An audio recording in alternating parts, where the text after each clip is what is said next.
Welcome back to Cheese La Vida. Listen here, fuckers. Over a third of our content is South Park reviews. That is 38.8%. I wanted to round it up to 39%, but Mike here would not allow me to do that, so. How's it feel to be back? It feels amazing, Since you weren't here for season 5. Feels good, Right now I'm about 2 sandwiches shy of a picnic, but other than that, I'm feeling great. Some would say when Samus loses her suit, she's more powerful. Why is that not the case for you, Nathaniel? I thought your erratic behavior was your strong suit. My erratic behavior is my strong suit when I'm not fighting a virus. What kind of virus? I don't know. I think I have ammonia, but, it's kind of like when you go on WebMD and you type in your symptoms and it tells you have brain cancer. So I don't really think what I'm thinking I have is what I have. I'm pretty sure I just have a very bad cold. You got cold sweats running down the crack of your ass? Bro, I got a Jimmy John's sub yesterday, and as soon as I got done eating it, I got meat sweats. Quit smoking, too, so that's not helping. I could have a cigarette right now, and I'd feel right as rain. Is that how you felt in 2002, when you were just a young boy? 6 years old. I didn't start smoking until I was 14. Motherfucker, no. I'm talking about just that time frame. 6 years old, 2002. Were you feeling right as rain, as you put it? I guess so. Because that's when South Park was doing, its 6th season. South Park, 6th season. Well, 2002, it's kind of hard to remember just like sitting here and be like, oh yeah, back in 2002 I was in the living room watching South Park, No, that's not how it went. I would try to watch South Park when everyone was asleep. So at this point it would be reruns, it wouldn't actually be the scheduled shows. Anytime I would try and go and watch TV, it'd be at like fucking 9, 10, maybe 11 o'clock at night, and I'd walk out. My sister would be out there fucking watching Whose Line Is It? So, I never got a chance to really watch these when I wanted to.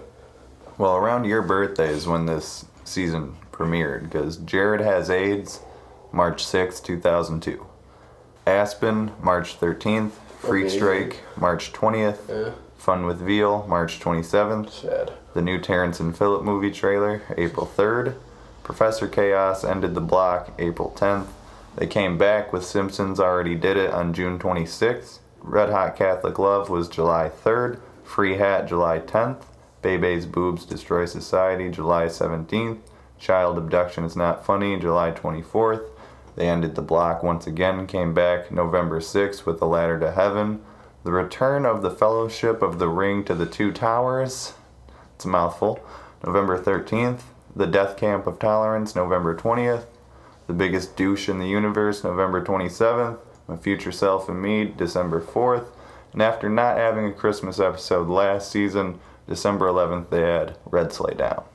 Every single episode you listed is phenomenal, besides an exception to a few of them. Well, why are they phenomenal? What makes this season so great? Because tits up, bro. Everything was on a roll, bro. It was like that's why I like season 6 a lot. Yeah, it's like women from the 70s. Their tits were just pointing straight at shit. So they were on it, bro. They had their shit together. And what's fucked up is they were trying new things. And they were probably not doing as many drugs, so they were probably seeing focused. Because they were running a multi-million-dollar corporation at this point. Well, like I said, they tried new things with this season, which is interesting to associate this season with them firing on all cylinders. Because Kenny's dead, Tweak and Butters both try to fill the role. Butters first, and then they kick him out, and they replace him with Tweak, and he doesn't even make it the whole time. So it's just kind of weird to see them work with the power trio and kind of just experiment, I guess, with the format of the show and the supporting cast. Trying to see who's going to be like, who would work if Kenny wasn't in there. Yeah, and what I like about the season is just how much they really manipulated the death of Kenny to fit the storyline. Like, he was still a part of South Park, even though they had killed him.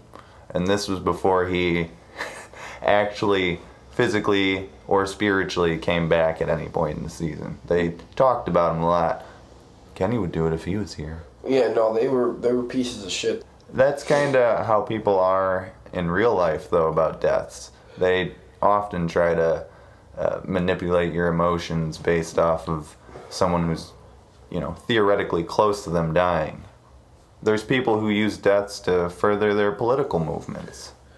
So, yeah, like John McCain's. Well, that man's dead. Now, season 6, I said season 4 was my favorite up until I stopped watching regularly, and season 6 is probably my second favorite. There's some great seasons going forward, especially, I'll just leave it at that. There's some great seasons going forward that some fans would say are the strongest ones, and I think this holds up incredibly well. And especially since they still had to go back to the 17-episode format. They were experimenting with new things, but yet their writing was just fucking top-notch. Yeah, it was a bold move, So, I guess we'll just get into these episodes then. I don't really have much more to say about the overarching themes of Season 6. Like I said, there wasn't really much else going on other than them messing around with the other characters and getting them to do, funny shit and furthering their parody skills, their spoof skills, mocking people. The ratings started coming back around this time because they dipped down in season 4. And now, if you had been there for the season 5 podcast, you'd known that they got their ratings back to where they were before they started dropping during season 3. Right. But season 6 through 10 would see, significant growth once again before it began to level back off to where they are now, which is, they usually pull around like 3.5 million viewers. Like I said, it's part of the cultural lexicon. And it kind of leveled out for a moment. They came back with some strong writing for season 5, and they started trying new things in season 6, and people realized for a few years, hey, South Park's still great. They're doing some new shit. They're really expanding this. And then, it comes in cycles, I'd say. Just thinking about the impact that the show has had after 6 seasons. So, Jared has AIDS. Where to start? Super simple, super effective, super fucking hilarious. Pretty much cut and dry. Jared has AIDS. What are you gonna think? He's got 2 fucking assistants or he's got AIDS? I'm gonna think the fucker's got AIDS. Skip it through, guy's a homo. I think it's much worse than that. No, I think there's more to it than him just being, attracted to the same sex. He was caught with like 5... I mean, this is all years after the fact, and they're just making fun of the fact that he manipulated people through advertising that he ate all these Subway sandwiches and lost weight. But, he's a lying bastard. They call that out, he's a fucking bumbling moron. Yeah, no doubt. They portray him that way in this episode. And the real Jared Fogle, I think that's his last name, said that he was flattered that they parodied him in the show, because once you get parodied by South Park, you've made it. Yeah, he made it all the way to prison because the guy was a pedophile. Do you think we should have been aware? Do you think we should have known? First off, Subway fucking knew. They had to have known. Do you think he was obvious with it? Because, it took people years before they figured it out. I still don't even know how they figured it out, but... He slipped up. Good episode? Good episode as in it was simple and funny. Bad episode because he's a pedophile and we don't support that shit. Well, of course not. But that's years after the fact. Either way. What about Aspen? Aspen. Darsh, Stan Darsh. I made a song. I want to sing it for you guys. They're definitely children of the 80s. Oh, yeah. Stan Darsh. Stan Darsh. This is the worst song I've ever heard in my fucking life. Darsh. This is the most unpleasant thing to listen to.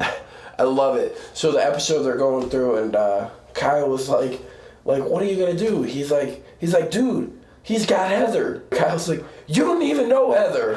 And he's like, I know. No, great episode. You get caught up in that shit. The timeshare condo people? Yeah, the timeshare. It was all a big fucking scheme, dude. The police Everyone were was in on it. Everyone was. So why don't you sit down and listen to this great offer? Right. Yeah, they all started pulling heaters out on the crew, and it was just like, dog, This would have went south. Literally, this would have went south in a minute. Does it smell like poop around here to anyone? Exactly. Fucking Cartman gave fucking Butters a Hitler. It's where you take your finger and stick it in your butthole and get a little poop on it and stick it on someone's like upper lip. Or he's like, you got some crap on your face. That's my face, sir. Good episode. Oh man, Aspen's hilarious. And it's funny because I remember being a kid and thinking like, this is just a dumb parody of 80s sports films. This episode's not that great. And rewatching it, there's just so much more to it, I guess. It's just so much funnier. Like I said, the writing is fucking top notch. They know what they're making fun of and how to do it. Absolutely. They had a vision. Oh yeah. Yeah, that was definitely a great episode. Just overall, fucking funniest, probably one of the funniest ones. Now, these episodes were made after Freak Strike, though. So why do you think they started off with Jared Has AIDS and then followed up with Aspen before getting to the one where they put balls on Butter's chin so they can... get free shit. Yeah. From, like, the Maury show. Great. No, great it's idea. like, yeah, it was Maury. Because he wanted to capitalize off others' pain for profit. Great. It was a good episode. I mean, it was kind of... pretty solid, because then the Freaks, I mean, there's no better way of putting it. That's it was what they call really themselves not. in the They're freaks. episode. They banded together, and they were like, yeah, we hate all non-freaks pretending to be freaks, capitalizing off our success. Right. Some people would say that's whoring themselves, but you said you were all for it during the binge. Yeah. Do you still stand by that? I mean, I guess. You guess? That's not a fucking strong stance. If you want to You made Constitution. We want a stance, Nathaniel. If you want to whore yourself out. Just own it. Getting back to the question, though, why do you think they started off with Jared Has AIDS, Aspen, and then the first episode they actually made for the season? I don't know why they did it like that. Maybe they just wanted to do the funniest. So they're good episodes, but they're hard to get into if you don't sit and watch them, in my opinion. They're slow to the get. Yeah, that's fair. Yeah, you know what I mean? Good episodes, I think they did those first so it wouldn't distract from all the other ones. You mean like all the stuff they were trying, like as far as replacing Kenny, giving more to other characters? They wanted to focus on everything. These episodes were just, they could have literally had this entire season without those 3 episodes and it still would have been fine. Yeah. So I think those 3 episodes were just like, you know what, we came up with some ideas. They're also, I guess, kind of set up. They're definitely set up for Butter's change in Professor Chaos. Yeah. But it's just, I don't know why they would have want to sequenced it that way. I know they said they wanted to further show how shitty Butter's parents are to him. Yeah. After Butter's very own episode.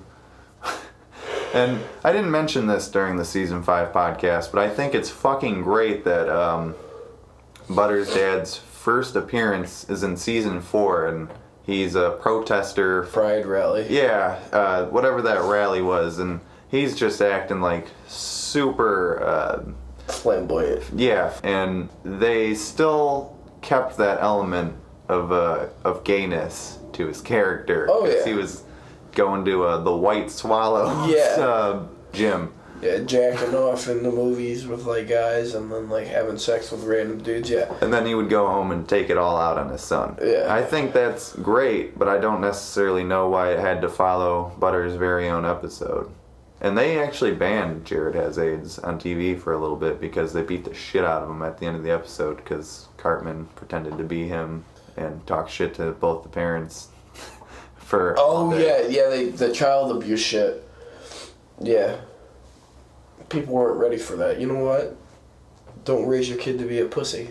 Is that what you think they wanted to show with Butters? No, and Butters' parents... And that's the best way to show that? No, Butters' parents were just... They were abused when they were children. That is the only way to explain those two. They were sexually assaulted when they were children. Okay. And they're taking their insecurities out on Butters. And he's got to deal with a bunch of shit already. I mean, exactly. Like I that's said, in why Freak Butters Strike, they put balls on his chin. Yeah, that's why Butters is just gonna fucking snap at any moment. Well, he went along with their plans pretty well in Fun with Veal. Yeah, but Butters could go at it if he wants to. Well, we don't know that yet, though. Oh, we do. So far, Butters is just the guy that they wanted to replace Kenny with. Fun with Veal. He went along with their plans well. Fucking hilarious episode. He said it was sad. Huh? Said it was sad. It was hilarious, and at the same time, it was super fucking sad, dude. Reason being it was sad, it was because veal. But at the same time, veal is fucking delicious. If anyone has not ever had veal... Do you still eat it now that you know it's... Dead baby calves? Oh, yeah. Oh, yeah. You know what I do with steaks, too? I eat them just as good. It literally could have said, female cow, mother of 20 calves... and had her own house. You know what I'd do? I'd still eat that fucking steak. You wouldn't sympathize with Stan's plan at all. They're food. It's food. Why did Cartman go along? Because Cartman just likes being a part of some shit sometimes. And Cartman likes being in control, and anytime that he gets a chance to be in control, Stan likes to think he was in control of that situation. Cartman negotiated fucking the guns, the rockets, the food, everything. Cartman is consistently in control. He's the alpha of the group. I don't care what anyone says. it's great that you say that, because that's what I meant in my last season review when I say we can just talk about these characters like they're actually characters. You just described Cartman like we watched him do that in real life on TV, like many of the South Park residents actually did. Even though no one cared enough and it was just on there to fill time in the news cycle. I think it was a good episode. It was sad at the same time, but on another hand, you know, meat's good. I'm super, super, super stoked that they got the break in, right? And they needed the Mission Impossible breaking and enter replay set. And they couldn't, and Stan, Kyle, and all them. You're talking about one of the best gags, I guess, they for lack of a better term. The motherfuckers couldn't figure out how to work it. Cartman's like, here, let me show you. Pulls out I thought you were going to talk about when he was farting in his face. I'll only help you guys if Kyle kisses my ass. Well, still, that's funny too. And he was like... And he keeps farting. That was like... Fun with Veal is a great fucking episode. It's hard to pick a favorite in this season, honestly. They just keep coming out with the fire. Because the new Terrence and Phillip trailer, I was just talking about this with one of my coworkers the other day. Russell Crowe fighting around the world. Right. We were talking about how... movies, making fun, and fighting around the world. We were talking about how great of an actor he was, and yet we still somehow found the time to slip that reference in there. Like, that episode's fucking great, too. And you probably wouldn't even think about it at first. I wonder if he ever jokes about it. Apparently they met him, and he's a super serious guy. I guess he liked their work, though, oddly enough, but he didn't appreciate criticism. Yeah, well, it's Russell Crowe. I don't know. I don't know, man. The man looks like phenomenal actor. He looks like he takes nails, right? He fucking melts them down, cuts them up, makes bigger nails. Alright, Taga. He's like, he's going around. He's like, look, now we're in this place. Oh my God, it's Russell Crowe. Oh my God, it's Russell Crowe. Hey, it's the Gladiator guy. Oh my God, it's the Gladiator guy. Yeah, Russell Crowe, man, he just seems like... You wanna fight? The one guy, he goes to fight him and he's like got his back turned to him. Like he only fights at the fucking two-dimensional angle. Right. he keeps going back and forth like he's fucking Mr. Game & Watch or something. That's a great fucking episode. And like I said, you just wouldn't even think about it. But then you get to it and you're like, holy shit, we're only 5 episodes in. This is amazing. Yeah, it was a great episode. Especially when Tugger fucking shot himself in the head. And like I said, writing is top notch. They wrote specifically to go into commercial breaks. They made an episode that doesn't even work on streaming because the joke's lost. The commercials aren't there. oh man, I can't wait for the commercial. They're just waiting for the Terrence and Phillip commercial. Yeah. Which admittedly was amazing. Quite fucking amazing. Asses Afire 2. Professor Chaos. Now we're finally at the point where Butters snaps. Yeah, Butters literally fucking snapped. He became a super villain. A damn good one at that. I mean, is he? His plans failed. His plans didn't fail, they just didn't succeed. Always remember that. You don't lose and you don't fail because you learned how to do it better the next time. Well, he didn't find a way to become a better friend. Or at least what they were looking for. I'd say he's a damn good friend. I think he's a phenomenal friend. They take advantage of that poor boy. Like, it makes me wonder if they had this season somewhat planned out more so than the others, because we're only 6 episodes in, and they got rid of him from the friend group, and normally I would say they wrote themselves into a corner and they wanted to get themselves out. But Right. I don't feel like that's the case, because he's still around and he still gets a significant amount of screen time in the season and in the series going forward. Butters. It's King- fucking Butters. King of Everyone Butters. knows it's Butters. That's me. It's just interesting to me that they would get rid of him from the group, create this alter ego for him, still give him stuff to do, and then just find a 4th member. Like, they were really just trying shit and somehow still writing great episodes. They parody The Bachelor. You know, they're, alright, everyone who gets a rose is still our friend. And they narrow it down to like Towley, Token, Timmy, And Tweak. Isn't there one more person? Didn't Wendy, or It was one of the girls.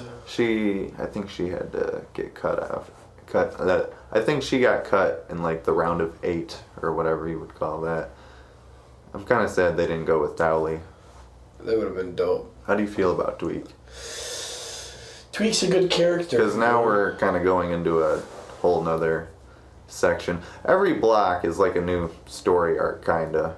Because, you know, we're wrapping up the Butters segment. I mean, he even has a sign that says The Butters Show during the opening. And then starting with The Simpsons already did it. He just tackles the sign in his Professor Chaos outfit and laughs, which is great. Right, great idea. So, how do you feel about the Tweak segment, though? Or the Tweak arc, where he's the friend? Because once they start block 3, they just go to the 3 and... If they decided never bit. to bring Kenny back, Tweak would have to be the main character to take over his spot. Is he... He's not even that great. It is a great character. Everyone loves Tweak. Who? Everybody. Has he even been a part of the show Plus, since his parents make, coffee with meth, so... I'm not that's saying pretty that cool. Simpsons already did it isn't a great episode because of Tweak, because honestly, it's up for debate if that's the best episode of the season, honestly. I mean, Right. like I said, it sets the ultimate idea of there's nothing new under the sun. It's just how you tell your story. And they tell that to Butters, and he's like, all my evil ideas are still valid? Not in those words, obviously. Right. But, yeah, like, it doesn't matter that it's not an original idea. I can do my own thing with it. And they're like, well, yeah. Yeah, that's a fair assertion. They point out that the episode that they're doing about the sea people, by the way, this episode kills Miss Choke. That one was dope. Sea people. We've been talking about it this whole time, and now you're just realizing? No, I just love the episode. Are you sleeping over there? I'm not. I'm awake. I'm just saying. I'm fucking like, I found my moment to just pop in and be like, yeah, bro. All right, go ahead. Pop in. All right, listen, let me slide in right quick. So this episode was phenomenal in so many ways. One, because Cartman, on his scheme path again and always wanting to be a dictator and a ruler, cooked up this ingenious idea, made everyone pay. Right. He thought they were going to take him down into like this fucking crazy world. No, bro. Stan gets over... Hey, these are brine shrimp. I feed these to my fish. And then Cartman gets over there and he's like, I'm gonna rip the fuck off. So he's So they all take pissed. the semen from his chokes on Dick's stomach. Yeah. They pour the brine shrimp into her coffee at school. She ends up dying, and they thought it was because of them. So fucking they go and tell Chef, and Chef freaks the fuck out and kicks him out of the house. So they ended up going to the fucking morgue, stealing the fucking I also semen like sample. that 6 seasons in, they still go to Chef with everything. They know their parents, even though they're still not as well as defined adult characters as Chef. They know their parents are useless. Yeah, even though we as an audience also don't know them that well, everything we've seen indicates they're stupid. Oh yeah, they're useless human beings. So they go to Chef. They go to the morgue to retrieve the semen. They get out. They pour it back in the bucket. Chef comes out of nowhere, kicks the door down with a bunch of their clothes. Chef came out with $400 in plane tickets to get him out of there. And they were confused at this point, and he explained, and they all worked it out. Yeah, but it turns out they turned into intelligent life after Mr. Mackey's semen, who was supposed to remain anonymous. They became like evolved sea creatures. Yeah, they were a look- civilization. Yeah.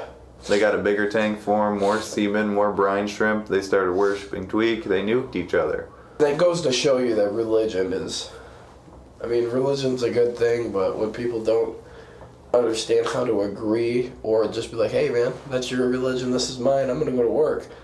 You go home and relax. Alright man, have a good day. So, this is why I ask about the Tweak arc, though, because obviously Simpsons already did it as a phenomenal episode, but Red Hot Catholic Love, Free Hat, Bebe's Boobs Destroy Society, and Child Abduction is not funny. Doesn't it feel like the season kind of slogs? No. Free Hat, Well, you're skipping Red Hot Catholic Love. alright, let's go to Red Hot Catholic Love. So let's start with that. That shit was gay as fuck. Anything that has to do with child pedophilia. Well, pedophilia is always about children. You know what I mean. So anything that has to do with pedophilia, I just absolutely hate. I really do. I can't stand it. What about the spider? I don't know what the fuck that was about. The Galgamex, don't know what that was about. I'm Catholic. Never heard of that shit before a day in my life. It's just a joke, man. No, I know. Is this a great episode? I wouldn't say it's great. It's funny. I saw it on TV a long time ago. I saw a lot of season 6 on TV. Shit is hilarious. Most of this season is a bunch of classics.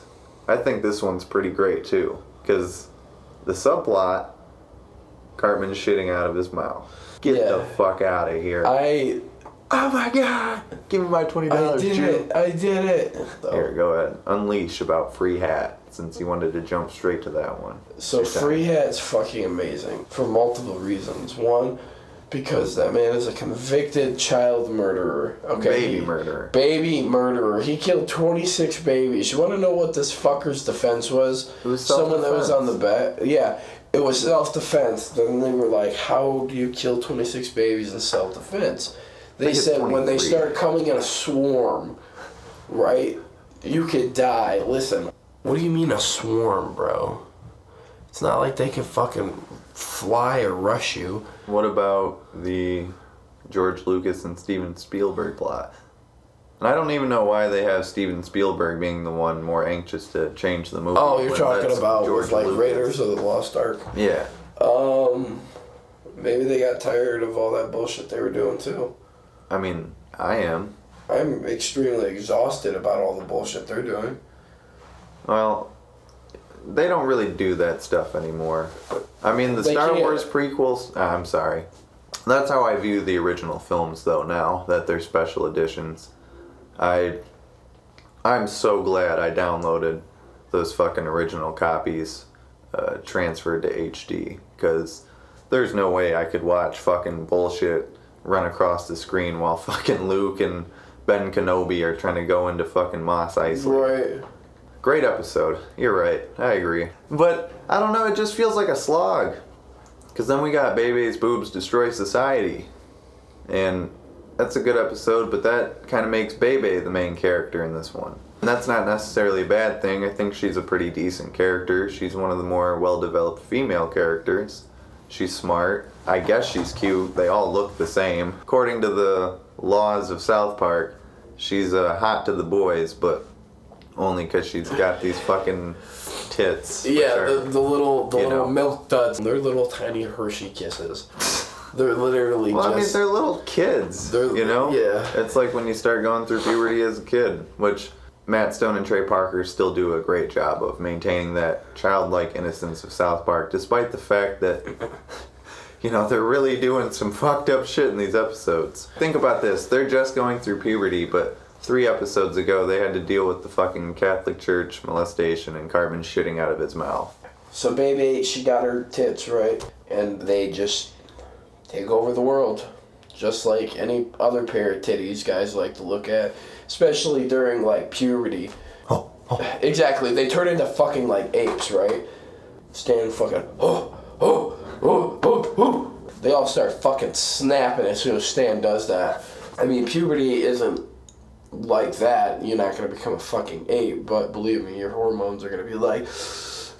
How did you feel about Bebe's boobs destroy society, though? Because remember at the end when Wendy gets the breast implant? The big ass... And everyone laughs at her? She looks stupid as fuck, dude. Because they made a joke that guys can tell when they're natural or not.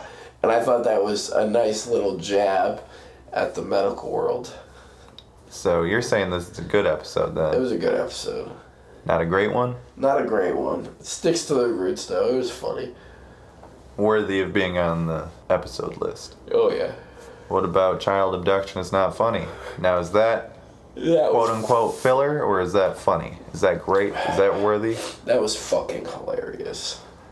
You're gonna go to the only Asian Shitty guy. walk. You're gonna go to the only Asian guy in town and tell him to build a fucking wall. Keep out intruders. To keep out intruders. Listen, Your country built a out great of all wall that intruders. kept all the Mongolians out. Mongolians. Fucking Mongolians. I got something for these goddamn Mongolians. How about some sweet and sticky spicy pork sauce? What about the main plot of the episode, though?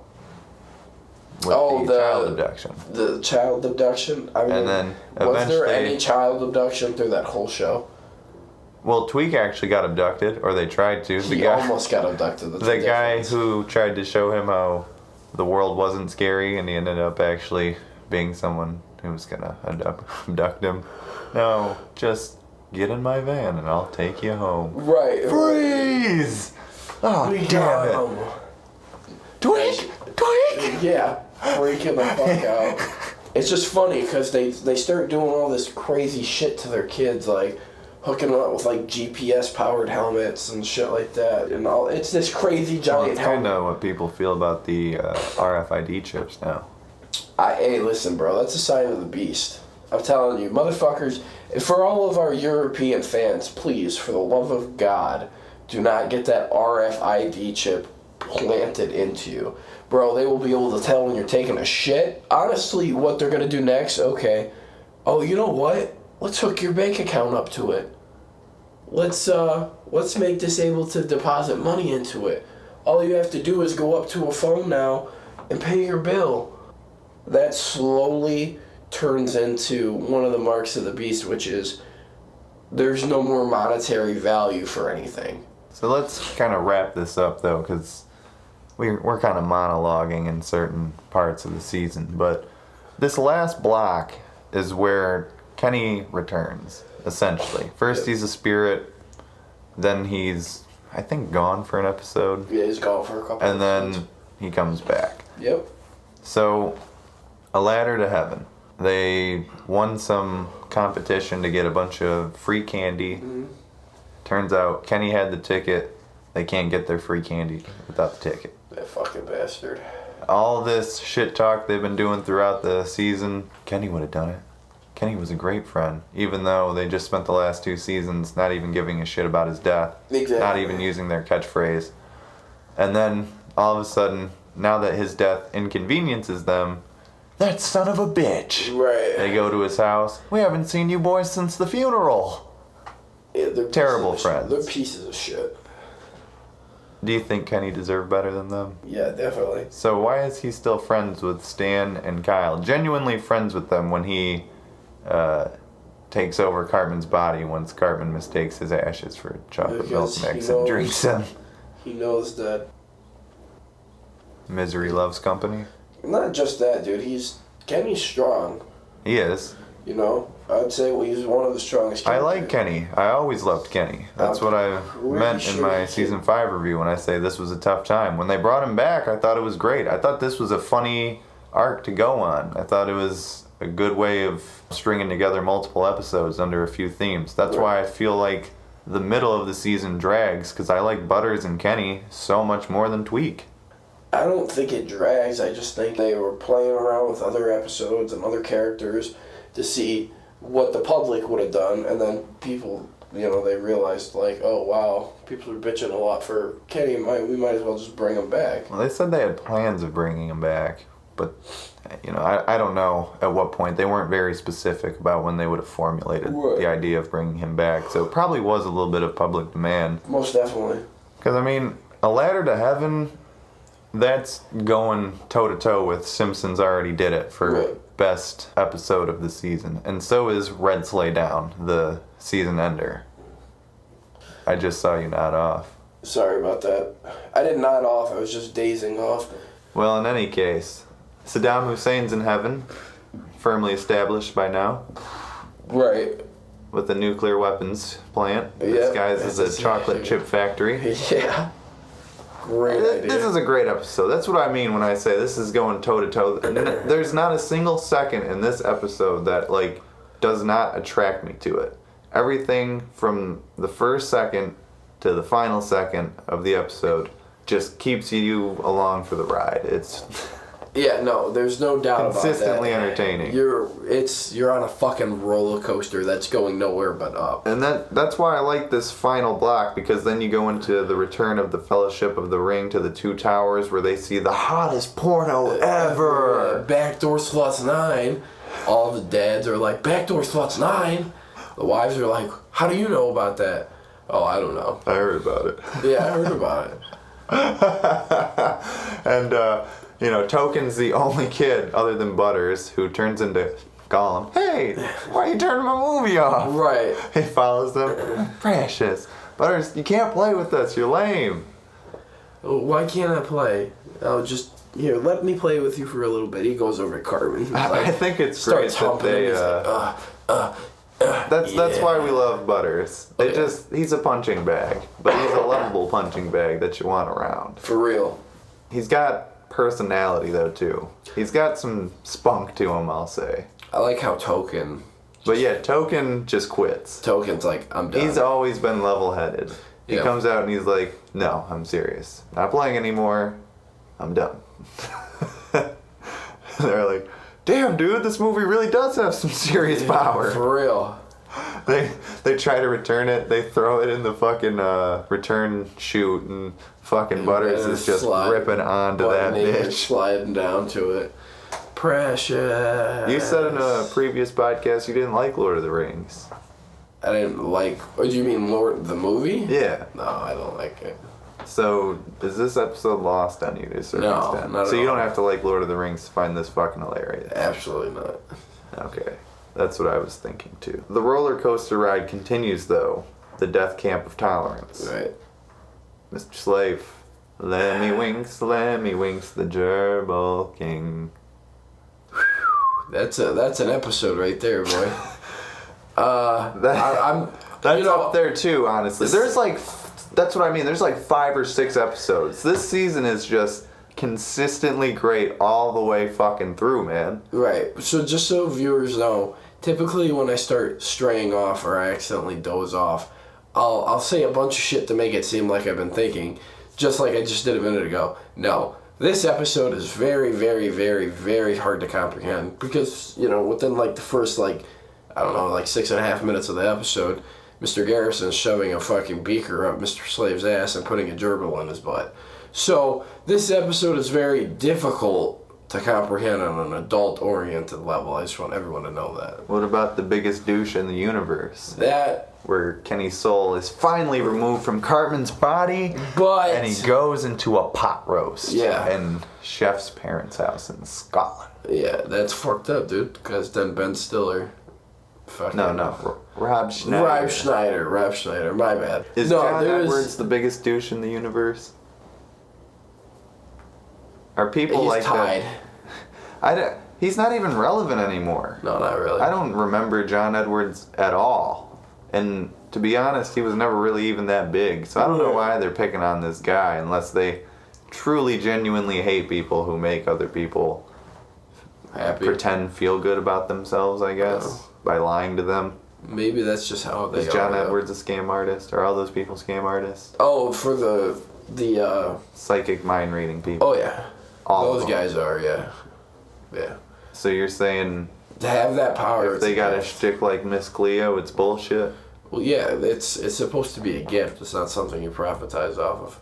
Well, some people... Whether you said earlier that the freaks were allowed to whore themselves. It's different. If God came down right now and told me, Nathaniel, that you got the power to heal the world and give them food, cure cancer, all that stuff, all you got to do is snap your fingers. I'd be like, okay, God, right? So God goes away, and I come down and be like, hey, I got the cure for cancer. All I got to do is snap my fingers, and everyone's saved. I want $2.5 billion before I snap my fingers together. Fucked up. Exactly. You know what else is fucked up? Lying to your kids about smoking weed. Yeah, so... My future self and me. Great episode. I'm really happy Cartman had one of his businesses in here. It was his revenge getting business. And in this episode, they were smearing shit all over the walls. Let's go with the baby green. Baby green in the living room and maybe classic brown in the bedrooms. Or we could go with a nut and corn crunch. You know, it's funny. It's funny shit, dude. Cartman's a businessman. Yeah, Cartman is definitely about his fucking money. I don't care what anyone says, bro. Stacks upon stacks, my guy. You know? Honestly, the episode kind of flies under the radar. You don't... Like, at first you think about it and you're like, oh, future self, lying to your kids. And then, I don't know, you start thinking about all the jokes in the episode and you realize how fucking great it is. And then, plus the ending that you said is bullshit. Am I wrong? Explain it. Give me your opinion on it first, and then I'll give you mine. I don't want to come off as a dick. Just give me your opinion. I'm going to travel back in time and talk to my dickhead impressionable self and try to convince him to be nice. Okay, so we have the same opinion. Nope. So Cartman, in the future, owns a time-traveling company, good-looking guy, fit, healthy. He decided to come back in time and tell Cartman that, you know, you're turning your life around. You decided not to do drugs and started to eat healthy, and Cartman was like, oh yeah? Screw you, buddy. You think I'm stupid? Yeah, I'm gonna just do drugs and eat whatever I want when I want. Whatever. I do what I want. And then walks away, and then he fucking transforms into a fat version of Cartman. God damn it! You know? So, it's pretty shitty, but at the same time, hilarious. It's a good joke, but I guess I don't know how else to end the episode. It wouldn't make sense to go back knowing how much of a fucking dickhead you are as a kid. If I was gonna go back in time, I wouldn't say a fucking thing. I wouldn't do anything. Exactly. I'd walk in and it'd be like, y'all seen the butterfly effect, right? Right, you don't... No, I'm kidding. So, Red Sleigh Down. Final episode. Pretty straightforward. Cartman's trying to outrank his good to bad ratio. He's trying to do the nicest thing in the world, so he's trying to bring Christmas to the Middle East. Santa gets shot down. They torture him. They go ask Jesus for help. And Jesus is a one-man wrecking crew. For real. He goes up, he's like, my children, I'm packing. And he pulls out a knife and he fucking stabs the guy, pulls out a gun. The golden eye sound effect. Yeah. Fucking the silenced pistol and shit. And they start running and stuff, you know, they find Santa, pushes the fucking boss or whatever the fuck he is off him. And, you know, they rescue Santa, but Santa's like, pulls out a pistol and fucking points it at the guy. And all you hear is... But when they pan back in, the gun's pointed away from the guy, so you think Santa's just blowing off some steam. No, Santa wasn't blowing off steam. Motherfucker Santa blew his fucking face to pieces. Yeah, fucking 4 shots in this guy's head and face, bro. Blew him away. I couldn't do it. He electrocuted Santa's balls. Jesus died, but Kenny came back. He sacrificed himself for our sins. Sure did. This will be the day we remember a man named Jesus. That's so fucked up. For real. But they made the ultimate point that, we brought Christmas to the Middle East. And the guy said it best, this is commercialism. Not that, I think they ultimately agree with that guy's point of view, but to a certain extent. Right. I guess commercialism's a fine line.